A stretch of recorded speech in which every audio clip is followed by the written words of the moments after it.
நன்றிம்மா. வணக்கம் குருஜி நேரம். மேடம் வணக்கம் மேடம். வணக்கம் ஐயா. எங்கேருந்து பேசுகிறீங்க? பெரம்பலூர்லேருந்து பேசுகிறேங்க மேடம். யாருக்காக ஐயா பார்க்க போகிறீங்க? எனக்காக தான் மேடம். உங்கள் பெயர் சொல்லுங்கள். என் பேர் குரு சரவணன். உங்கள் பிறந்த தேதி சொல்லுங்கள் ஐயா. 20/8/1995. 20/8/1995. பிறந்த நேரம் 2:13 2:13 AM. பிறந்த இடம் ஐயா? பெரம்பலூர் மேடம். பெரம்பலூர். ராசி நட்சத்திரம் சொல்லுங்க ஐயா. ரிஷபராசி, ரோஹிணி நட்சத்திரம், மிதுன லக்னம். என்ன கேள்வி கேட்கணும் ஐயா? குருஜி கிட்ட பேசலாங்களா? வாழ்த்துக்கள், நல்லா இருப்பீங்க. சொல்லுங்க. ரிஷபராசி, ரோஹிணி நட்சத்திரம் குருஜி. ரிஷபராசி, ரோஹிணி நட்சத்திரம், மிதுன லக்னம். ஆமாங்க குருஜி. குருஜி ஒரு வருஷமா ட்ரை பண்றேன் குருஜி, உங்கள்ட்ட பேசுறேன்ட்டு. எவ்வளவு நாளா? ஒரு மாசமாவா? ஒரு வருஷம் குருஜி. ஒரு வருஷம் தானே? உண்மையிலே சொல்றேன், தப்பா எடுத்துக்காதீங்க. வின் டிவியில் நான் 10 வருஷமா லைவ் பண்ணிட்டு இருக்கேன். அந்த 10 வருஷமாவே வின் டிவில இருந்து என்கிட்ட ட்ரை பண்ணியும் பேசலன்னு சொல்றவங்கலாம் இருக்கிறாங்க. லக்கு உங்களுக்கு உண்மையிலேயே. இன்னைக்கு வந்து உங்களுடைய இன்னைக்கு வந்து உங்களுக்கு ஹோரை அமைப்புகள் இன்னைக்கு உங்களுக்கு சக்ஸஸ் கிடைக்கணும்னு இருந்திருக்கு. நான் இதுக்காக பண்ணலை. எப்படியாவது என்கிட்ட பதில் வாங்கினா நினைக்கிறவங்களுக்கு ஒரு வாய்ப்பாக தான் பண்ணுறோம். நிறைய பேர் கமெண்ட்டில் கொடுப்பாங்க பாருங்கள். 7 வருஷமாக ட்ரை பண்ணுறேன், 3 வருஷமாக ட்ரை பண்ணுறேன். பரவாயில்ல, உங்கள் ஜாதகம் கொஞ்சம் யோக ஜாதகம். உச்ச சந்திரனை நல்லா இருக்கிறேன், நானும் நல்லா இருக்கிறேன், நீங்களும் நல்லா இருப்பீங்க. குருஜி என்னோட கேள்வி என்னன்னா, இப்போ சினிமாவில் வந்து இப்போ நான் ஹீரோவா வரதுக்கு ட்ரை பண்ணிட்டு இருக்கேன் குருஜி. சரி சரி. சக்ஸஸ் ஆகுமா? புகழ்பெற்ற நடிகனா வர முடியுமா? இது உங்களுக்கே கொஞ்சம் ஜோசியம் தெரியும். தெரியும் குருஜி. உங்களுக்கே ஓரளவுக்கு ஜோசியம் தெரியும். பாபத்துவமான கிரகங்கள் நமக்கு என்ன தேவையோ அதை வந்து அப்படியே தடுத்து நிறுத்தும். ஆமாம் குருஜி. குரு வந்து 6ஆம் இடத்துல இருந்து சனியின் பார்வையோடு இருக்கிறாரா? ஆமாம் குருஜி. குரு வந்து செவ்வாயுடைய வீட்டில் சனியின் பார்வையில் இருக்கிறாரா? ஆமாம் குருஜி. என்ன தேவையில்லையோ அதைத்தான் நீங்கள் செய்வீங்க. சரி குருஜி. அதுக்காக வந்து நான் உங்களை சுத்தமாக மனசுடைஞ்சு போக விட மாட்டேன். நீங்கள் அந்த ஹீரோவை தான் ஆகணும், இன்னொரு விஜயாக மாறணும், இன்னொரு ரஜினிகாந்தாக மாறணும். இந்த மாதிரியான அமைப்புகளுக்கு அது வேறு விதமான அமைப்புகளில் தான் இருக்கும். அதாவது விஜயோட ஜாதகத்தை போட்டவுடனே கூட முத சுபத்துவமே இல்லாத ஜாதகம் குருஜியோட விதிக்கு மாறலாம் இருக்குன்னாங்க. அதில் உள்ள நுணுக்கத்தை கூட நீங்கள் என்ன யாரும் புரிஞ்சுக்கலை. மறுபடியும் சொல்கிறேன், ஜெயிக்கணும்னா சுபத்துவ தசைகள் நடக்கணும். இதை விட விஜய் ஜாதகம் கொஞ்சம் ஒரு மாதிரியான ஜாதகம் மாதிரி தெரியும். ஆனால் அவருக்கு நடக்கின்ற அந்த சனி புதன் தசைகள் எல்லாமே குருவின் பார்வை. உங்களுக்கு என்ன நடக்குது? குரு வந்து 6ஆம் வீட்டில் செவ்வாயோட வீட்டில் இருக்கிறார், கரெக்டா? ஆமாம் குருஜி. செவ்வாய் உங்களுக்கு ஆகாத கிரகம், உங்களை டைவர்ட் பண்ணக்கூடிய கிரகம். சரி குருஜி. செவ்வாயுடைய 6ஆம் வீட்டில் யார் இருந்தாலும் அது வந்து நல்லதில்லை.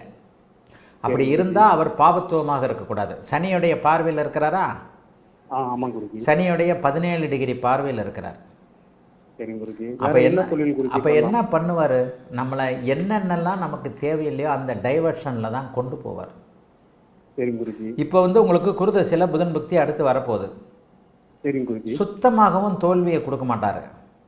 ஓகே குருஜி. அந்த ரூட்லேயே கொண்டு போய் அந்த ரூட்லேயே அப்படியே வச்சு அதாவது சினிமா லைன்லேயே வச்சு இதோ ஒரு வாய்ப்பு கிடைச்சிருச்சு, அதோ ஒரு வாய்ப்பு கிடைச்சிருச்சு, இந்த இன்னைக்கு கேமரா முன்னாடி நின்றுட்டேன், இப்படியே தான் போகும். சரி குருஜி. ஆனாலும் உங்கள் ஜாதகம் ஓரளவுக்கு நல்ல ஜாதகம் தான். சனி தசையில் சனிக்கு தான் வந்து சுக்கரனோட பார்வை ஓரளவுக்கு நல்லா இருக்குது. இளமை காலம். சினிமாவில் இப்போ ஒரு வீடியோ போட போகிறேன். வீடியோ போடுறதுக்கு தான் நேரம் இல்லை. இது முடித்தவொன்னே கூட ஒரு வீடியோ பேசி போடுறேன். சினிமாவில் வாழ்க்கையை தொலைப்பவர் யாருன்னு ஒரு வீடியோ இருக்குது. ஒரு இது அவங்க அப்பா சம்மதத்தோட, ஒரு பையனுடைய இதோட அவங்க அப்பா சம்மதத்தோடு வாங்கி வச்சுருக்கிறேன். இந்த மாதிரியான அமைப்புகளுக்கு ஜாதகம், அதாவது நான் என்ன சொல்கிறேன்னா, சில நேரங்களில் ஜோதிடம் வந்து தன்னம்பிக்கையை ஊட்டக்கூடிய கலை. ஆனால் கொஞ்சம் ஒரு மாதிரியான அமைப்புகளை பார்க்கும்போது எனக்கு ஒரு என்ன சொல்கிறதுனே தெரியாது. சில நேரத்தில் என்கரேஜ்ன்ற பேரில் கூட தப்பான பலன்கள்லாம் சொல்லியிருக்கிறேன். ஆனால் இந்த ஜாதகத்திற்கு சினிமா துறையில் ஒரு கனவு அமைப்பாக தான் இருக்கும். என்ன தொழில் குறித்து பண்ணலாம் நீங்கள் சொல்லுங்க. குருதசை முழுக்க நான் சொன்னதை கேட்க மாட்டீங்களே. என்ன தொழில் பண்ணலாம்னு இப்போ என்கிட்ட கேட்குறீங்க? இல்லை குருஜி, நான் ஏற்கனவே ரெஸ்டாரண்ட் எல்லாம் கைது சோரமாக பண்ணிக்கிட்டு இருந்தேன். இந்த ராகுதேச கடைசி 3 புக்தியில் ரொம்ப சரியான ராகுதேச கடைசி 3 புக்தி உங்களை போட்டு புடுங்கி எடுத்துருக்கோம். ஏன்னா சந்திரன் சூரியன் செவ்வாய் 3மே உங்களுக்கு நல்லா இல்லை. ஆமாம் குருஜி. சரியான ராகுதசையில் கடைசி 3 புக்தி தான். நான் பெரிய ஆர்டிகளே 15 வருஷத்துக்கு முன்னாடியே எழுதியிருக்கிறேனே. ராகுவை பற்றிய நுணுக்கங்கள்னு பிச்சு எழுதுனது நான் தானே. தம்பட்டமாக அடிச்சுக்க முடியும். ராகுதசையில் சூரிய சந்திர செவ்வாய் பக்திகள் மிதுன லக்னக்காரனுக்கு சுத்தமாக இருக்காது. நானும் மிதுன லக்னக்காரன் தானே. தெரியும் குருஜி, பார்த்துட்டு தான் குருஜி இருக்கேன். குருஜி இப்ப எனக்கு என்ன கேள்வினா, என்ன தொழில் பண்ணலாம், என்னோட திருமண வாழ்க்கை எப்படி இருக்கும், அந்த 2 கேள்வி தான் குருஜி. சினிமா வாழ்க்கையிலேயே தான் வாழ்க்கை போகும். நீங்கள் நான் என்ன சொன்னாலும் கேட்க மாட்டீங்க. ஃபோனை இப்படி கட் பண்ணவனே கிடக்கிறான் இருந்தாலும் என்னையா அது, நான் சாதிப்பேன்ற எண்ணங்கள் தான் வரும். எல்லாரும் ஓரளவுக்கு தெரியுது குருஜி, எனக்கு தெரியுது. எல்லாரும் கிரகங்களுடைய ஆக்கிரமிப்பில் தான் இருக்கிறோம். 6, 8 அமைப்புகள் வந்துட்டாலே ஏதாவது ஒரு டைவர்ஷன் இருக்கும். டைவர்ஷன் இருக்கும். ராகுதசை, குருதசை, புதன் பக்தி, குருதசை, கேது பக்தி எல்லாமே செவ்வாயுடைய தொடர்பு, சனியுடைய தொடர்புன்னு வருது. குருதசை சூரிய பக்தியில் தான் உங்களுக்கு லேசாக மாற்றங்கள் வரும். இன்னும் ஒரு 5 வருஷம் சினிமாவை தவிர வேறு எண்ணங்களே இருக்காது. நான் உங்களுக்கு பலன் சொல்கிறதே என்ன பண்ணுறது, நான் சொன்னாலும் கேட்க மாட்டீங்க. There is no suggestion in astrology, only prediction. ஏன்னா பாதி மரம் ஏறி இருக்கிறீங்க. இந்த மரத்துலேருந்து நேராக பார்க்கும்போது பழம் தெரியுது, இளநீ தெரியுது, மாம்பழம் தெரியுது. இன்னும் ஒரு பாதி மரம் ஏறினா பறிச்சிடலாம்னு தோணுது. இந்த நேரத்தில் இந்த முட்டாப்பையா கீழே இறங்கு, உனக்கு நல்லது இல்லைன்றான். அட போயா, நான் நாடோடைய மேலே ஏறுறேன்னு இன்னும் 5 வருஷம் மேலே ஏறுவீங்க.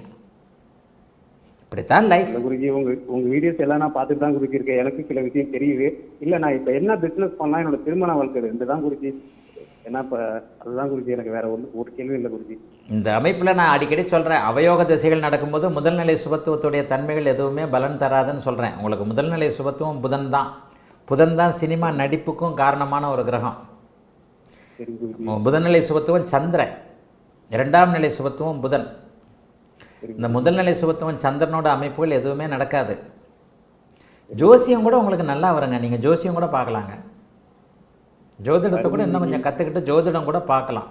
புதன் சார்ந்த அமைப்புகள், அதாவது பணம் இல்லாமல் என்ன பண்ண முடியுமோ அதை பண்ணுங்கள். புத்திசாலித்தனத்தை வச்சு பணம் இல்லாமல் என்ன பண்ண முடியுமோ அதை பண்ணுங்கள். ஆனாலும் நான் மறுபடியும் சொல்கிறேன், கஷ்டம்லாம் பட மாட்டீங்க. சாப்பாட்டுக்கு இல்லாமல் ரோட்டில் நிற்கிறேன் அப்படி இப்படிலாம் இருக்காது, இருக்கவே இருக்காது. ஏன்னா எனக்கு ராகு தேசியில் கோடிக்கணக்கில் லாஸ் ஆகிடுச்சு. எனக்கு நல்லா தான் குருஜி இருக்கேன். கஷ்டம் வந்தாலும் லட்சியம்தான் உங்களுக்கு, லட்சியம்தான் நிறைவேறாது. லட்சியத்தில் தான் தடுமாறுவீங்களே தவிர சாப்பாடு துணிமணிக்கு ரோட்டில் நிற்கிற ஜாதகம் இல்லை. புதன் சார்ந்த துறைகள் எதையாவது ஒன்று பண்ணுங்கள். அப்படி தான் இப்போ போய்கிட்டு இருக்கோம். இன்னும் 5 வருஷத்துக்கு பணம் சார்ந்த விஷயங்களை நான் நல்ல பலன் சொல்ல மாட்டேன். பட் பின்யோக ஜாதகம் உங்கள் ஜாதகம். பின்யோக ஜாதகம் 35 வயசுக்கு பிறகு டக்கு டக்குன்னு நல்லபடியாக டெவலப் ஆவீங்க. கவலைப்படாதீங்க, நல்லா இருப்பீங்க. வாழ்த்துக்கள். அழைத்ததற்கு நன்றி ஐயா. வணக்கம் குருஜி. நேரம்